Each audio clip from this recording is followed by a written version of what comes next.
And remember that these are all young men and women coming from towns like this, from Leominster, from Springfield, from New Bedford, from wherever. They all know each other when they go in. They go in as groups. I mentioned New Bedford. There were 45 African Americans that went from New Bedford to form the 54th, or helped form the 54th. There were men from Waltham, Watertown, Middlesex County that formed the famous 16th Mass. And they all knew each other, and they stayed together for a while. And then a year later, or 2 years later, the letters will talk about 40, 50, 80, whatever. And they talk about the men that they lived with, their cousins, their neighbors, that got killed, got wounded. You'll hear this in all the letters. And they're not afraid to say that to their mother and father. It's, telling them bad news, speaking of the blood, unlike today. So, and then he ends off saying, please send some postage stamps when you write, because they need some way to get back to their mother and father. By the way, in many cases, letters were written, and I have a famous story about that with my father, but letters were written on the same letter back. My father did that with me with a birthday card that I gave to him when he was almost dead. And he didn't have the ability to go out to the convenience store to get another birthday card for me, so he took my birthday card that said, Dear Father, and he changed it and wrote Dear Son, cut out the father and made it son, and then sent me back my own card. But it was wonderful. I keep that to this day. On Fort Warren, December 18th, again from William F. Baldwin. Dear Father, I write to you for the first time since I've been here. I like very well. I like the pies. Mother sent the best of everything. I've seen I should like some more of the same kind. We have beans once a week, meat and bread the rest of the time. I go on guard twice a week, 250 men of the prisoners. December 18th, that would have been with Colonel Dimmick in 1864. We were just talking about that with the Lady in Black story.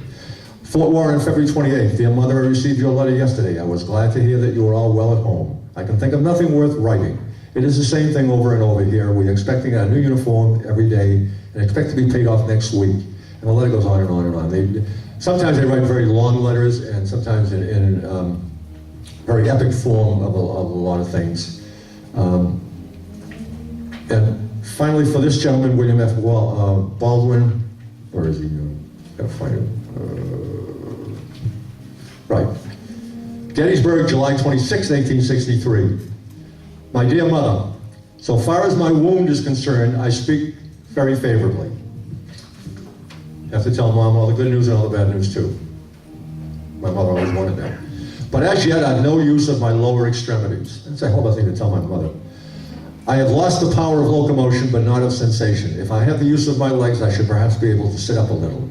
I am necessarily weak, and my appetite is poor. I rest quite well. And it goes on and on. Give my love to all, your affectionate son. Please direct all your letters to the 1st Division of the 5th Army Corps Hospital, Gettysburg, Pennsylvania. It's basically a pretty upbeat letter to his mother, except for the fact that he's talking about not being able to walk or use his legs. William F. Baldwin will die 2 days later. I mentioned that there were, well, I was going to, before I started this, but there was another letter from a gentleman by the name of Captain Samuel L. Ryan, who was captain of Company K of the 73rd U.S. Colored Troops, which was also known as the Forlorn Hope. And he writes a letter in the field, in Florida, probably near Alusty, Wednesday, March 22nd, 1863. Dear Mother, it's a very long letter because it's going to be a journal. I sit down to commence a journal which I think will please you to read, although I do not know what I shall have to write, whether defeat or victory. I have sent you the news up to this time, so I will commence where I left off in my last letter. It having stopped raining about 9 o'clock, we formed lines and marched to the road where we stacked arms to help the wagons through the mud, which was over the wheels of that place. As soon as the wagons had passed, we again started, but we had to stop and make a very illegible something. It was difficult to read. I still can't read it. So that the wagons could pass without getting mired. The soil hardly held up a horse. The letter will continue on for many, many pages, as do most of these letters in these journals, with what is happening and some of the news and the men that he leads. How he even speak about how they joke about, well, one of them or another one will ever get killed. And he finally ends by telling her how to contact the Captain Edward Morton of his regiment in case that ever happens to him. This is not an unusual subject to talk about to parents and spouses in many lenses, I say. They always talk about this, and I'll read one later on after this one.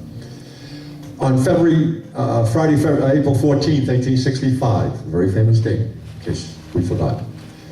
Camp duty today. My back is quite sore this morning. The company is moving its quarters to Blakely while troops are carried here to Mother as fast as possible. Captain Garrison and myself mess together. EJ has given up the candy as a meal. The weather is very pleasant, good for this time, and he signs it SLR, Samuel L. Ryan. Sometimes they do that, and sometimes I say many times when they wrote these letters to like newspapers or whatever, they did this as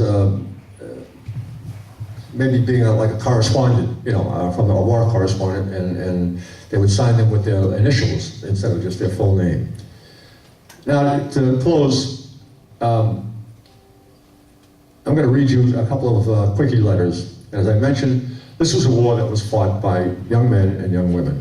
For those who don't know it, there were at least 400, I think closer to 1,000, but at least 400 young ladies that went off and fought in the war as soldiers.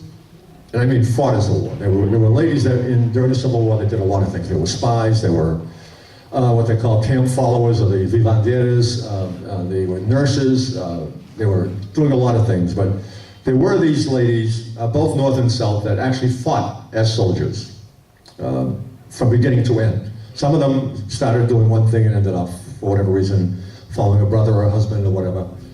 And after they went down, they picked up their uniform and their rifle, and then they took the battle on. But some of them just went on from the very beginning, and I'll talk about this one.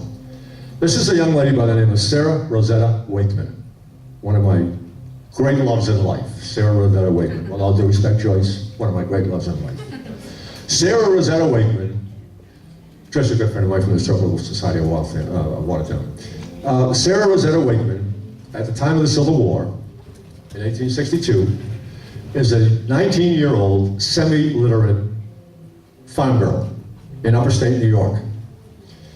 And she writes this letter from Alexandria on November 24th, 1862. My dear father and mother and sisters and brothers, one and all, I received your letter on Sunday the 23rd. I was very glad to hear from you and learn that you are all well. I am very well and enjoy good health. Our regiment is in camp at Alexandria, Virginia. We have had no fighting yet.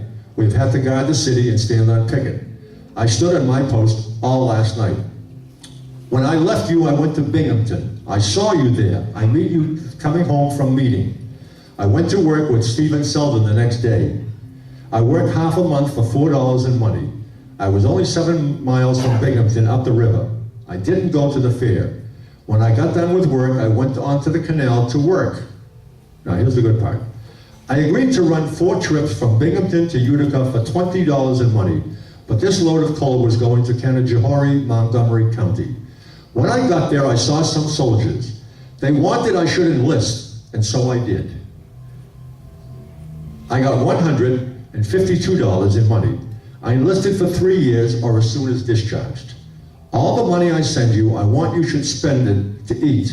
Don't save it for me, for I can get all the money I ever want. If I ever return,